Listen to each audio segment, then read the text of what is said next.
Hello, I am Diana Brucha. I'm with Aegis Senior Living. Currently, I am the Senior Marketing Director at our brand new community in Aegis, San Rafael. Nice. Thank you Nice. for having me. Yeah, absolutely. So tell me a little bit about the Aegis brand. Thank you. I would be happy to talk about Aegis. So Aegis has been in the senior living industry for 27 years. So their very first property is Aegis Pleasant Hill. Oh, I had no idea. Yes, And that's a beautiful, perfectly centrally located. I love the outdoor space with the waterfall. Yes, it's such a beautiful Yeah. community. I was at that community for quite some time. The interesting thing about that community also is that 1/3 of that staff has been there since day one, since they opened the Wow. doors. Exactly. Wow. And that really is the Aegis culture. I do have to say that. Aegis is very well known for its care. Yeah. We're very well known for our Yeah. memory care and how we support our residents in our Yeah. communities. Yeah. And one of the things that kind of separates us is that a diagnosis of dementia in any of our communities does not necessarily mean that they have to be in memory care. Which is so difficult because some folks are very high functioning, and because they have that black That's label, you don't want to have to put them in a locked community. So true. Yeah, So and true. I will say from the placement perspective, Aegis is the one community that will take some of the more complex medical situations, the sliding scale insulin injections, because you guys have the nursing staff, right? Correct. So sliding scales, it gets a little tricky, Yeah. but we can definitely do injections, Mhm. right? And we also can take those the more complex cases of somebody who's kind of on the borderline of Mhm. assisted living and memory care, Mhm. right? So we do have that. That is such a nice safety net that we offer. Yeah. And quite often, and you probably know this just being in the placement industry, is that I will quite often get referrals from other Mhm. communities because Yeah, they can't- don't want to, yeah. they can't take that, they can't do Yeah. the injections anymore. Mhm. And then the family doesn't want them moved into memory care at that time. So Yeah. really Yeah. lucky. I really love the philosophy and the model of the Aegis communities. I just think it's a really great place for people to thrive in place where they are and then make that purposeful move through those Yeah. transitions. So in the Pleasant Hill community, I've seen quite a few family photos. Is this a family run business? It is, yeah. Thank you. Dwayne Clark and his family. Okay. Dwayne Clark is the founder of our company, and he's very, very involved in the day-to-day interactions of Aegis overall as a company. But the beautiful thing about being privately owned is that we make all of our decisions at a local level. Which is so important. I mean, when I had the most complex situation with a lady who just got a new Parkinson's continuous pump device. Okay. Okay, I'm not going to say their name, but going through multiple communities, multiple levels of bureaucracy, and let me talk to corporate. And I'm like, how long does it take to get an answer from corporate? This has just been FDA approved. It's Yes. a device. No one's going to have to use a needle or anything. It's Right. It's like an insulin pump. Yes. And it weeks. Yes. So just by having like 0 levels of like having to call some corporate entity. Wow, Right. that I makes know. such a And I difference. think you and I talked about that case, if I remember Yes. correctly, and because we have some other similar cases in some of our communities. So Yeah, it is. and it was easy. I have to talk to the head nurse, no problem. And right. Yeah, I can get answers really quick, which Yes. is very refreshing. Right, exactly. Yeah, and I think as technology starts to continue to creep into healthcare, we're going to see more of these my instances gosh. where there's new uncharted territories, and can communities continue to service that, or say yes, it's okay to come here and we can support you while you're trying this new device. Right. And talking about technology, so one of the things that we have just installed in all of our apartments and all of our communities after a very purposeful pilot study is the Augie device, which is the AI fall prevention device that will be in all of the apartments. So it's AI, so there's no data storage, there's a privacy mask. But if somebody is a fall risk, Okay. and they are moving in their apartment, we will get a video. Yep. And we can see what they are doing, and then someone can go immediately and help them, especially if they're not supposed to be getting out of a chair or out of bed Yep. without help. And so it has reduced falls by 50%. Wow. Right? Where could Josh recording this find a video and overlay it while you're talking about this? What's it called? Augie? Augie. I can send you a link. Okay. So let me know. Okay. And I'll send him a link. and it's reduced the hospital stays by 60% Wow. and injuries from those falls by 80%. So when you talk about technology, when we talk about the new community at Aegis of San Rafael, everything that we have learned over the last 27 years of being in this industry is showing up in that building. Wow. It's spectacular. Now that Augie is going to be everywhere. But when you talk about like the layout of the building and right, all the features and the lighting and everything is so very purposeful, you will see that in our brand new community. And, right. And you know what I'm looking forward to as well is, my son has sleep apnea, and so he's got a sleep study, and he's a fit kid. It's not a weight thing, okay? The boy plays football, right. But so he's wearing that Aura ring. Oh, right, yes. And I'm looking at his data and it's tracking his sleep, and I was like, oh gosh, they need this for the senior so true industry. That's so because true. it is so important. That is something that is a game changer. Also, kind of like the fall prevention device. It really is. It's a disruptor. And so, how is it will alert someone on the staff if someone's going down, or what? So it alerts them immediately when they start to move. And what happens is, because it's an AI device, right, it's privacy masked, so you don't see the person and the background is blurred as well. You just would show up as a stick figure and color. So we can see like, oh, they are trying to get out of bed, or they're trying to get out of a chair, and we can get there in time. And of course, nothing can completely eliminate the falls, but being there acutely when it happens and ameliorating that situation is a game changer. Oh, for sure. I mean, just me, I took over as a temporary administrator for the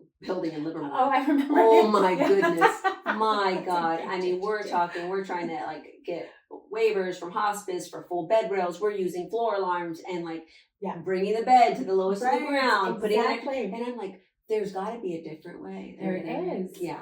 And that Augie device is definitely a different way. Yeah. And it's so important because, and you guys have 24/7 staff, whereas the do. board and care, they're not always going to have someone awake overnight to respond to those alarms. It may take, That's very true. That is very true. And also to have that ability to actually see it rather than just getting the call. Right, if someone hits the pendant, right now you can actually kind of see it and be there, prepared, right? Be prepared for like I know Miss Betty over here gets a little 100%. squirrely. That's We're right. at about 3 a.m. That's right, right. And when you think also about like somebody that has Parkinson's, what I learned from one of our doctors recently was that somebody may have Parkinson's and their brain hasn't caught up with the fact that their body is not responding properly to their desire to move, that new movement, right? So a lot of times they're still thinking, oh, I can still do this, and I get up and they're like, oh, no, I can't do it, right? And so to have someone with Parkinson's and still being in that stage of that kind of communication isn't as clear.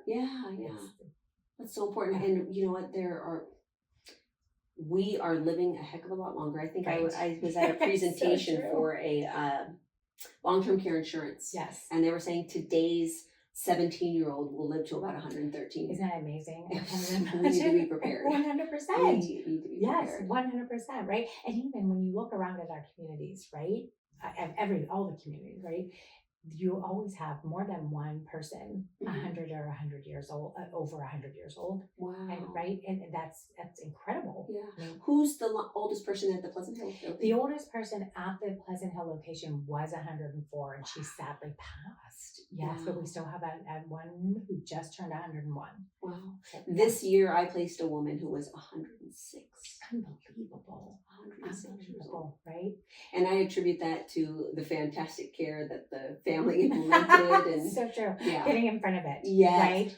Getting in front of it. Can we talk about that? Yes. Okay, because we're getting the crisis calls when the adult daughter, the daughter Judy's of the world, had seen this on the horizon 3 years prior. 100%. Let's talk about that. So true. It's so funny because before I came here this morning, I was on the phone with a family member and we were talking about this exact subject. His parents, one has dementia, the other one doesn't, and talking about leaving them at home. And I said to her, it's so important to get in front of that, get them into a community so that care can start to happen and you can alleviate what your father is doing for your mom.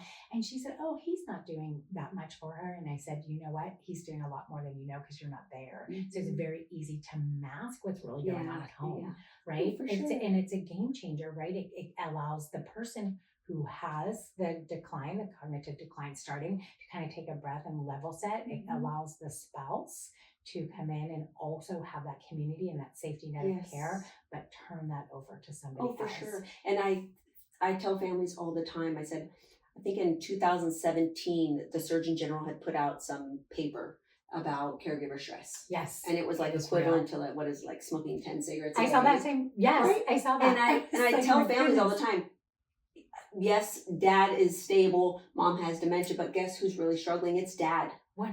And the statistics say that the caregivers go first. We see it all the time. We see it all the time. And that what I think is the hard part for the family member to have that conversation, right? When you think about, and you see this all the time too, that family dynamic, right? So now the adult child is having to become the adult and the parents are kind of in that childlike position, if you will. And what they don't realize, right, because they don't know what they don't know, is when you make that decision to move them in the community, that dynamic changes back to that family structure that they're used to. Right. You right? can go back you to can being go the back daughter. Being the daughter. And yes, not having to be husband. the, you know. Yes, exactly. Right, exactly. Yeah. Come and visit your parent without that underlying tension of like, did you take your pills? What is that?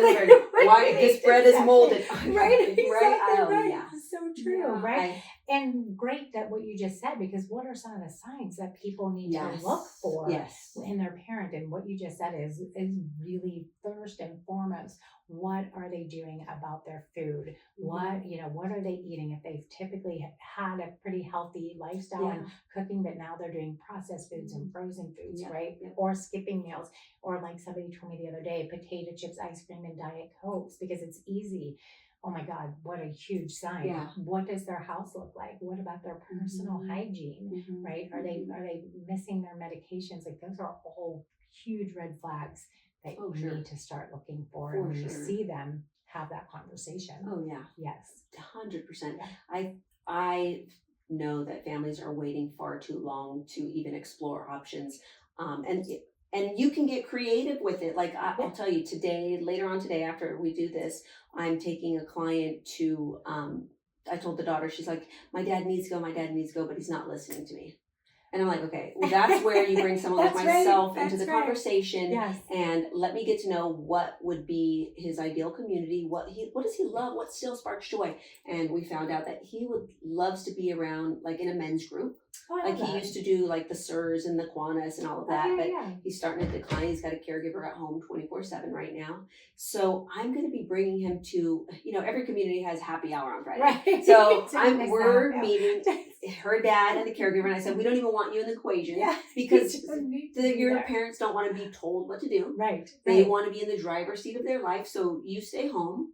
The caregiver and myself will take him to the community. We're going to go to happy hour, and we're not even going to look at a room or do anything yet. We're just going to dip our toe in and go to happy hour and experience. And if he likes the vibe, let's go talk to the sales. Let's just go take a peek at one of the apartments. This could be your lifestyle. A game changer. Yeah. That is such a good idea. Yeah. That is such a good idea. And you know what, Christine, when you start that conversation early and you have the luxury to do things like that, then you're involving someone in the process. And you know that if somebody has a cognitive decline, they are more than likely not able to make a decision of saying, yes, that's where I want to go. But just having them be there and being a part of that process. And what I tell people is gauge how they're acting when they're in that community. How are they reacting to the sales director? How are they reacting to the staff? How are they reacting to their environment? That will give you such a good foundation of where it would be best fit for them. Yeah. And I will tell you a story that I had a family move in to Pleasant Hill. Lovely family, the son and the daughter. Turns out we actually had some friends in common we didn't know until after they moved in. But he called me and he said to me, Aegis, right? Love your community, but you're not the newest. You're not even the fanciest and you're not the cheapest. But one thing is, my mom remembered you. Of all the communities we went to, she remembered you. And that's why we're moving in here. And he was very and they're very happy now, right? They're happy there. But again, right, I had also given them that same advice and gauge what she's doing, gauge how she's reacting. And and I tell families all the time, look, I can do all of the deep dive data digging and everything, but at the end of the day, every community has its own heartbeat. So true. Oh, what a It lovely way to does, put it. yeah. That's very true. It That's does, right. and I think you really, and I always tell families, like, strategically, you should probably be touring around between 10 and 2, because after 2 o'clock, it's siesta time. Are you kidding me? It's siesta time for me by 3 o'clock. Are you kidding? Forget it. 100%. You know, that's so funny. And you know what I always say also? I love when I know you're coming. Fabulous. I can be prepared. But also, please feel free to just come in when I don't know you're coming. Because I want you to see that our community is what A well-oiled machine. All the time. Yep. At any time of the night, any time of the day, just come in. Right? Yeah, absolutely. Give us that. And it's so, I will see families go to buildings that are just independent and assisted living when they know that something is kind of, and I'm like, you will have to move twice. Right. I such know. a good point. This community, and this is what I'll hear all the time. Mom's 88 and she feels like everybody's too old there. And I'm like, look, Mom's 88 and she should be using a walker right now, but 100%. But when you're 88 and you live at home and the only other people around you are your family or your caregivers who are going to be younger than you, you don't realize that you really do. You're going to fit in fine there. You're going to have people who you have commonality with, you have generational commonality and things to talk about. So yes, and you will also feel comfortable to be your authentic self. Come in and use that assistive device. There's no judgment here. Or guess what? If you don't need it, that's okay too. It's all okay. Right? Exactly. And that's where I think you again kind of segued us into a really good conversation about, normalizing having these conversations with your parents, right? And normalize having those conversations early on and making and being like, it's okay. Like it's okay to be old. It's okay to need help. Right. And also for the adult children, like also it's okay to feel the feels. Feel whatever you all are feeling. I'm gonna cry right now because that always it touches my heart. Like seriously, like it's okay to feel the grief. It's okay to feel the guilt. It's okay to let your parents feel whatever they're feeling, but it's not okay to not act on it or to act within that grief or that guilt and not doing anything about the situation. Right? Oh, for sure. And here's the thing, if you know that your parents can't live safely, one of my first questions is, if there was an emergency, do they know how to call 911 still? And if they're cognitively impaired, that they're not even picking up the phone and you're doing this whole nanny cam situation? No. Christina, and let me tell you a story. Because if I see it, I know you see it. And I do. And I will tell you about something that is also near and dear and really what brought us here today is talking about waiting too long. And I'm going to tell you a story about a husband and wife that came to visit me at Aegis Pleasant Hill. And the parents were not okay to be alone. And I told them they are not safe to be. Everything you told me, they're not safe. But they're fine, Diana. We're going to leave them here. They're not ready. No one's ready to make this move. I did all my due diligence. I followed up religiously. I sent them emails, called, had conversations with them. Fast forward 3 months, I'm sitting at home on a Saturday night with my family. We're watching a movie, having a glass of wine, and my phone is blowing up. And I'm like, hey, everybody that I would normally talk to at 9 o'clock on a Saturday is here. Let me grab my phone. It's them. It's that couple. And they are in the emergency room with the mom and dad because they had gone to visit them. They lived in an apartment in the city in San Francisco and they couldn't get in. They weren't answering the door. Their keys weren't working. Turns out the parents had deadlocked the bolt from the door from the inside. No key to that. The fire department had to break the door down to get into them. Both of them had to be taken to the ER. Well, that's great. Now they're in the ER. Now they're stabilized and the ER says, you need to take them home. And they said, we can't take them home. We're not prepared for this. So they called me at 9 o'clock at night. And so the first thing I said was, okay, wrap your head around the fact that you're not to take them home tonight. Okay. They're not going to keep them at the ER. They know you have a house and it's close by and it's safe. So they're going home with you. They didn't have any idea who their doctors were. So I said, okay, check their bottles, check their medications. Somebody's prescribing it. You'll find the doctor on there. I will have a home health there tomorrow. And if I can give a shout out to Jenna from All Seasons, I mean, she did show up at 7 o'clock that next morning for me. I know. Thank God, it is so important for us to have referral partners that will jump. People that you can jump. Yes. That's exactly right.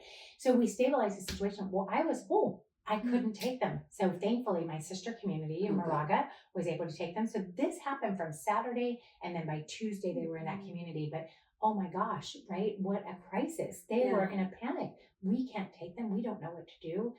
And then while I'm on the phone, one of them had an accident. So now they had to help change their parents. And, it was so sad. I'm just glad that we were able to have the Yeah. people in place that was able to mobilize. I was Yeah. able to mobilize a team and help them stabilize that situation. But oh my gosh, I think about that all the Yeah, time. families will call us in the moment of crisis Yes. because they failed to create or execute a plan 100%, right? earlier on. Right. And Yeah. then it's like now you don't get the pick of the litter. No, You're going to that's have to right. settle with whatever's open. That is And exactly I tell right. families, if you know you're going to be in some type of memory care situation, Yes. or location is so important, Yes. right? Yes. We need to start looking within 6 months. 100%. 100%. And the thing is also is that I think it's when you have these conversations and you start this at an earlier process, right, before it's a crisis, and you get that connection with the sales director at the community, like I did have with them, there is a level of trust there, right? But also act on that trust. When I say to you, your parents aren't safe to be at home, I'm not trying to get you to move in. I have plenty of people that need to move in. I'm really trying to help you and ameliorate that situation so that you don't end up in a crisis on a Saturday night at 9:00, right? Yeah. So also have that level of trust with whoever you're working with at the community. For sure. Yeah. And then on the flip side, when parents are really resistant and they have their wits about them, I always tell families, don't let that next crisis go to waste. That's exactly Use that Such to a good your point. advantage 100%. because Yes. when you need to strike while the iron's hot now, and if So this is the third time and you're in the hospital, Dad, Yes. you know, this generation, we would call it the silent generation, they listen to the white coats. So when you're when you're in that crisis situation, you go talk to that doctor and be like, hey, doc, they can't return home, right? It's going to be unsafe. But then also, what I also have seen and what is kind of like not really talked about, and I try to warn families about this, if your family is having that constant contact with EMS, with 911, at some point, someone is going to call Adult Protective Services. Thank you. And you are going to be voluntold what to do with your parents. That's right. And now, maybe a guardian steps in, and now you have no access to assets and to make this choice for your parents. The system will be making it for you. That's so true. Yeah. That is very true. And it happens and people don't realize it. Yeah. And I did have a situation like that also. And she did move into my community. But the only reason why they didn't call Adult Protective Services was because she had the paperwork that I had given her to start getting ready to move in. Yeah. Otherwise, that they would have taken her mom that day, and they would have 5150'd her, right? And then, like you said, then the bureaucratic. Yeah. Right. It is. And that's a tough one. It's out of your hands. Yeah. It is out of your hands. Yeah. So that's why it's so important to kind of have a plan, or move your parents in or move in with your parents. Yeah, that's exactly right. And we both know that that's not going to be the answer also. I know. Right? Because of the tension. I mean, I get it that some families can't afford to put move their family members into a community. But if you can afford it, then do it. It's the best situation for the family. But even a cost by cost comparison, let's talk about what it would cost to stay home. 100%. We're looking at maybe $300,000 a year. If you consider 24/7 full-time care, easily. $45 an hour. Yes. You still have to pay taxes, keep the lights on, food, maintenance. That's right. Water heater goes out, that's you. Exactly. And now it's a management issue also. If you're not living there and you get home health care, it's a management issue because people do get sick, people do call in, people just show up and say, I can't handle this, especially when somebody has dementia, and then they leave, and then what? Right? For 2 years, when I had my grandmother at home and I was her special needs appointed conservator and my grandfather had died, I was working with an agency, and it was the weekends, a holiday. Yes. Are you I had no life for 2 years. Yeah. And one of my girlfriends who was a therapist said, Christina, are you going to come up for air this year, or this is just your new baseline? And I was like, oh my God, I literally haven't gone anywhere in 2 years. Yeah. Because I couldn't. The neighbor would call me and be like, hey, the company didn't come today. I don't think your grandma's by herself. She had dementia. She had Alzheimer's for like 10 years.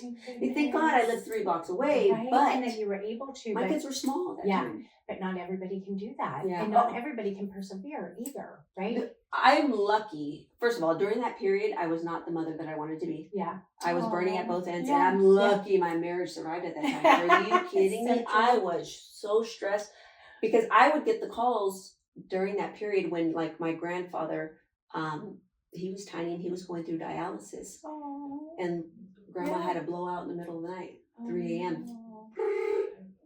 Honey, I can't get her up by myself. Oh. And he wasn't paying for night care because he was there. Yes. Right. But when somebody has bowel movement in the middle of the night, you can't just leave You it there can't, until no, the absolutely, staff till comes somebody at comes the 7 in next the morning. day.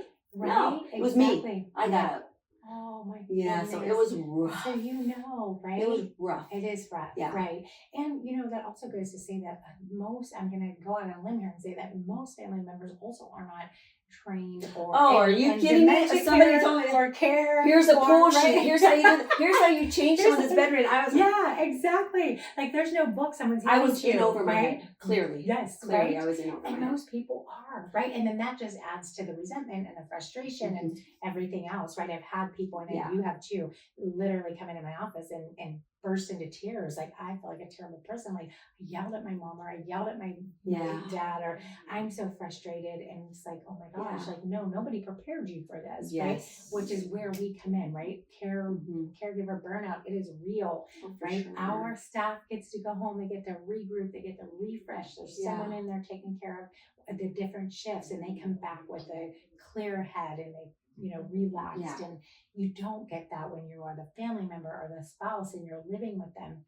There's no breaks, right? No. And that's when we see that the caregiver, that's where they start to go down, right? Their hydration, their nutrition, their medications, their hygiene, right? I had a gentleman whose family moved the mom in because the husband had a stroke. And one of the sons said, my mom is not going back home. My dad is not equipped to care for this. Right. And thankfully he recovered from that stroke and was there every day to visit his lovely wife, but he was just visiting his wife. He wasn't doing all that heavy lifting. Yes, exactly. And that is so difficult. Yeah. So how does Aegis support the families? Do you guys ever have like caregiver support groups or We anything do. like that? Yeah, we have the family support groups, and we have the dementia care support groups. Nice. Right. It's really nice that when somebody moves in, that move in transcends just that resident moving into our community, but it also transcends to the family members. Right. I mean, how important it is to introduce people to each other in the community. Those family members is such a nice way to say, you're not in this alone, right? You can exchange ideas.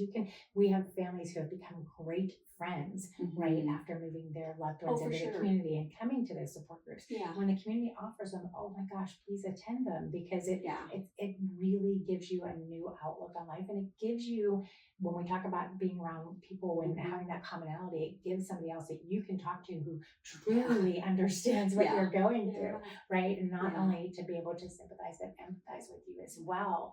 And to normalize. But it's also an extension of your family, because you guys will have the Mother's Day brunches. Exactly. You have your private dining room. You can have birthday parties. Oh my gosh, absolutely, right? And with Aegis, right, there's no lights on, lights off, visiting hours, anything like that. It's their home. Yes, we lock the doors at 8:00 for safety purposes, but there's someone in the community 24 hours a day, and it is your loved one's home. And so, you can come and visit. You can see them at any time, and please, I know for us, we really encourage as much family involvement as both people can take. Right? Because sometimes you're like, okay, go home now. Right? Exactly. Or just having that peace of mind that the family members can leave town for a week and can take a vacation. Like you said, you didn't come up for air for 2 years, right? So now they're in a community, you have that peace of mind, and they're settled, and go, right? Go take care of yourself for a while. Let us do the caring for the loved ones. Anything on that list that I didn't ask you? We talked about so much. I really like this. We talked about safety risks. Did we talk about safety risks? Staying at home, kind of. The staying at home, falling, and that kind of stuff. Okay. I'm excited about that new device. I know. I can't wait. I'll send you a brochure too. Okay. What are common warning signs? We talked about that. Waiting too long. We talked about that. I love the way you're doing this podcast. I like the conversation. I've been so nervous. I called my team on the way here. They're like, Diana, you know this stuff. They're like, what are you doing? Some of the companies that I've been inviting, if I don't know your business model, how would I know what questions to ask? I know, and you've just been firing questions at me. No, I think we covered everything. How do you feel? What about, let's touch a little bit on activities.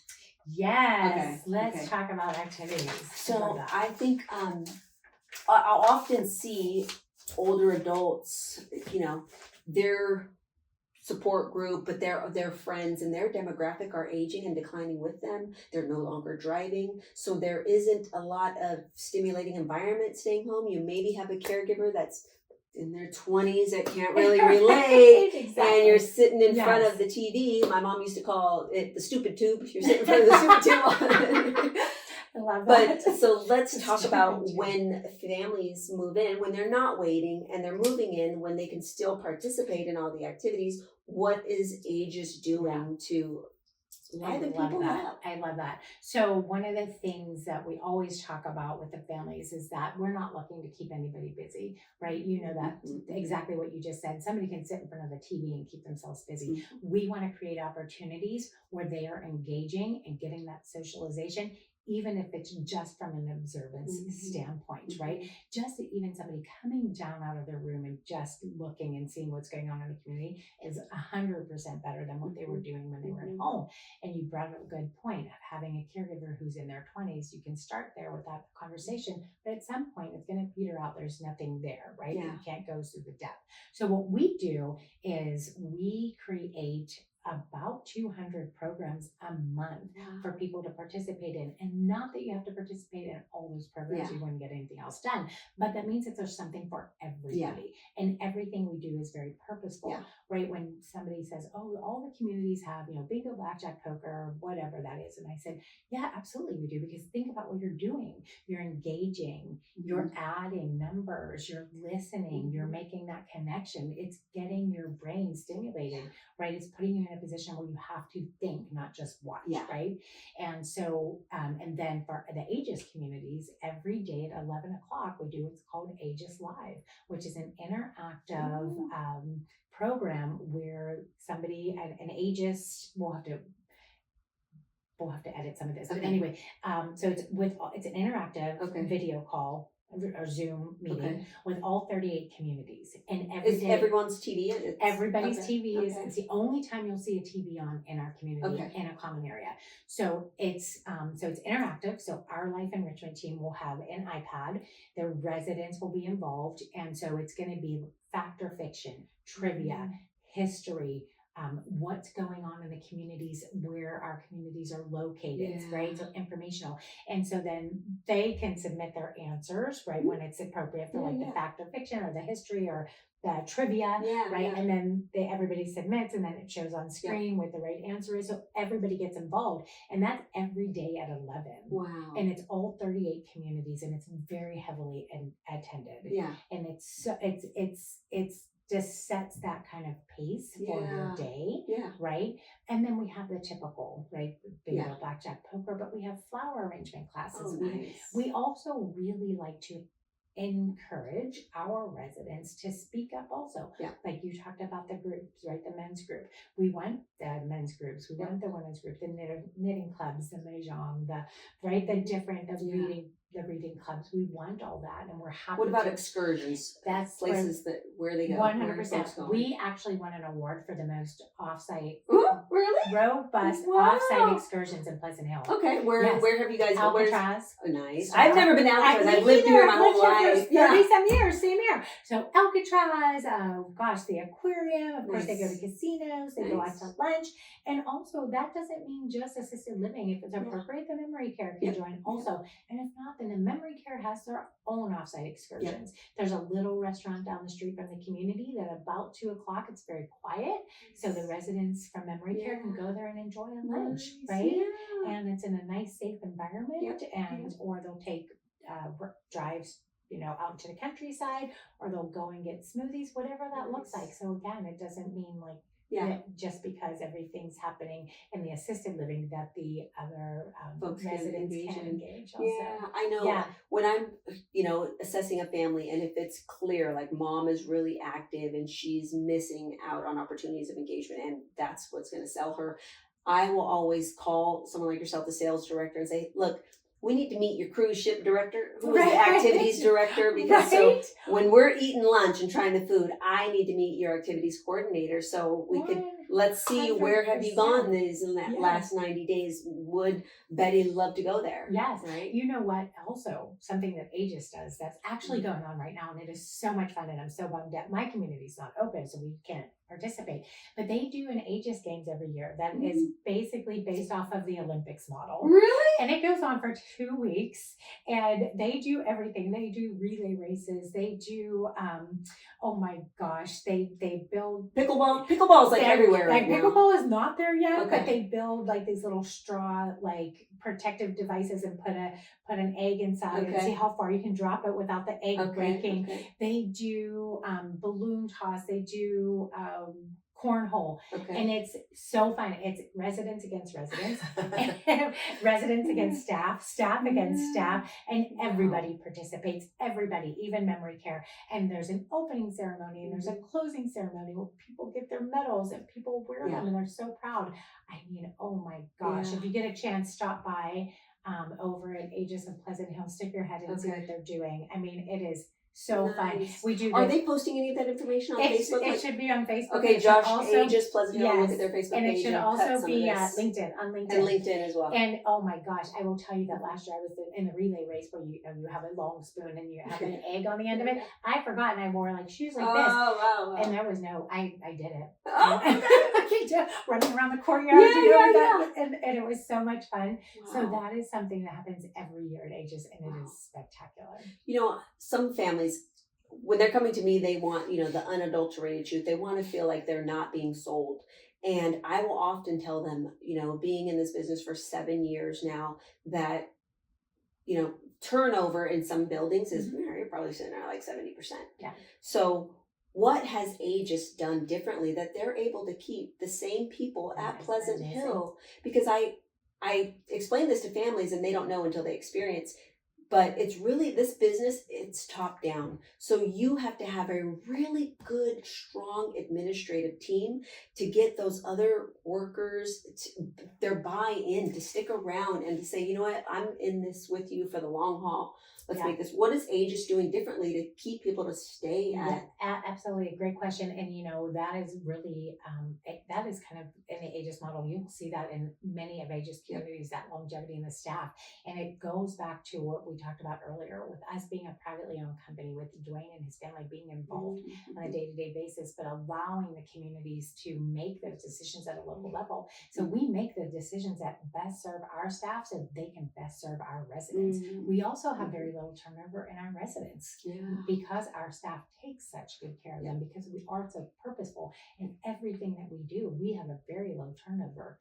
So the culture that you guys build. The culture that we build. Yes, we take very good care. We have a foundation at Aegis, which is called Potato Soup, and everybody can contribute to it right from their paycheck. And that is to support anybody on the staff who may need everybody, has something come up in their life. So maybe your kid needs to go to school and they don't have a laptop. You can apply to Potato Soup and get a laptop. Or so it's like a fund for every single employee. 100%. Yes, maybe you're just starting out and something happened and you're short for your rent. Apply to Potato Soup and we'll help you out. I just had one of the directors told me when she first started here, she had something going on, and I don't remember it, but there were 2 different situations, and one of them was that she had a flat tire, and so they said, we'll get you new tires, and went to Potato Soup, and I know, right? I love so she was able to take care of her crisis. Of another it is amazing community implementing I know. that. Isn't that beautiful? And it really kind of, I would encourage you to maybe do some research also on Dwayne Clark. It really stems from his upbringing. I mean, he was raised by a single mom and went out on his own and really made his own way in this world and found himself into assisted living, and he's done a phenomenal job of kind of being a disruptor in the industry. Right? And then so Aegis, is it just in California, or where are the other territories? We're also in Seattle, and I believe we have a community in, we have one in Las Vegas. So 38 communities in total. and growing. Yeah. Yes, yeah. Oh, very I know, excited. it's so exciting. Okay, so where can Love it. folks find you? So they can find me at Aegis of San Rafael, and my building will be open in the end of August. So Okay. please watch for the grand opening. Okay. We'd love to have you come Yes. and attend. And they can find me by calling the community at 415-33. No, that's not my number. 415-747-3333. You can find me on Instagram at IMIUBU. And I'm also on LinkedIn under Diana Brucha. And you can also just go to the Aegis website and find any of the communities via the Aegis website. Thank you. Aegis Living. Yes. Thank you for coming. Appreciate you. Thank you. Yeah, me too.